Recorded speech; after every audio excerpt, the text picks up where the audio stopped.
যে মিষ্টি তৈরি হচ্ছে এখানে, গজা তৈরি হচ্ছে এখানে, প্যাকেটিং হচ্ছে এখানটায়, আর নাম দিচ্ছে জগন্নাথ দেবের। এই জনগণের ট্যাক্সের টাকাকে যেভাবে নয়সই করছে এই পশ্চিমবঙ্গ সরকার, আমরা মনে করি অতি সত্বর এই সরকারের যিনি মুখ্য চেয়ারে যিনি বসে রয়েছেন তার পদত্যাগ করা উচিত। যে হিন্দু সনাতনীদের ভোট আপনাদের পায়ের তলা থেকে মাটি সরে যাচ্ছে, তখন শুধুমাত্র হিন্দু সনাতনীদের ভোটকে লাভ করার জন্য, হিন্দু সনাতনী ভোট পাওয়ার জন্য আপনারা এই যে মিথ্যাচার, এই যে জগন্নাথ দেবের নাম করে যে সনাতনী হিন্দুদেরকে যেভাবে আপনারা ঠকাচ্ছেন, সেটা সনাতনী হিন্দুরা মেনে নেবে না। এটা বিজেপি বরাবরের নিম্নমানের কুরুচিকর মন্তব্য করে রাজনীতির ময়দানে টিকে থাকতে চায়। পশ্চিমবাংলার মাটিতে সব ধর্মে আমরা বিশ্বাসী। মমতা বন্দ্যোপাধ্যায় দীঘা জগন্নাথ ধামের মন্দির করেছে, তখনই তিনি বলেছিলেন যে বাংলার প্রতিটি বাড়ি বাড়িতে জগন্নাথ ধামের ছবি সহ প্রসাদ পৌঁছে দেবে। মানুষ, আপনারা জানেন, কালকে থেকে আলিপুরদুয়ার শহর এলাকায় শুরু হয়ে যায়। আজকে সব ওয়ার্ডে আজকে প্রসাদ বিতরণ শুরু হয়েছে। মানুষ দেখেন সদরে গ্রহণ করছেন প্রসাদ।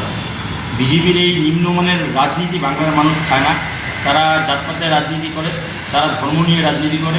তাদেরকে একটা কথাই বলবো যে তারা মমতা বন্দ্যোপাধ্যায় দীঘায় জগন্নাথ ধামে যে মন্দির করেছে, সেই মন্দির ঘুরে আসার জন্য, সেই মন্দিরে পুজো দেওয়ার জন্য আমাদের আলিপুরদুয়ার থেকে, জলপাইগুড়ি থেকে যে এসি বাস দিয়েছে, ভলভো বাস, বিজেপি নেতাকে বলবো, যেই নেতাই মন্তব্য করেছেন সেই নেতাকে বলবো সে আপনিও ভলভো বাসে করে দীঘায় জগন্নাথ ধাম মন্দিরে পুজো দিয়ে আসুন। তাতে আপনারও পূর্ণ হবে, আপনার দলেরও পূর্ণ হবে।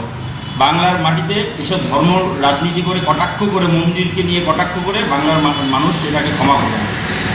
আর আরেকটা কথা বলি, তিনি বলেছেন যে আলিপুরদুয়ারে নাকি ইনফ্রাস্ট্রাকচার নেই, আলিপুরদুয়ার জেলায় উনি নাকি চোখে দেখতে পাচ্ছেন। ওনাকে বলবো ওনার চোখে হয়তো ছানি পড়েছে, চোখের ছানিটা ভালো মতো অপারেশন করুন, নাহলে চশমাটা ভালো মতো চশমাটা দেখিয়ে, চোখ দেখিয়ে আসে, চশমার পাওয়ার বাড়ানো উচিত। তার কারণ আলিপুরদুয়ার জেলা হওয়ার পরে মমতা বন্দ্যোপাধ্যায়ের অনুপ্রেরণায় আলিপুরদুয়ারে অত্যাধুনিক প্রশাসনিক বিল্ডিং, ডুয়ার্স কর্নার থেকে শুরু করে এসপি অফিস থেকে শুরু করে polytechnic college, DPSC building, COMH office, জেলা পরিষদ অফিস, একাধিক অফিস হয়েছে। উনি হয়তো চোখে দেখতে পাচ্ছেন না। বিজেপি সারা জীবন ধর্ম জাতপাতের রাজনীতি করে, বাংলা ভাগের চক্রান্ত করে। তাদের আজকে এমপিএ রয়েছে, তাদের এমএলএ রয়েছে, তারা কি কাজ করলো? তাই আলিপুরদুয়ারের জেলায়, আলিপুরদুয়ারের তৃণমূল কংগ্রেস কর্মী হিসেবে বিজেপির এই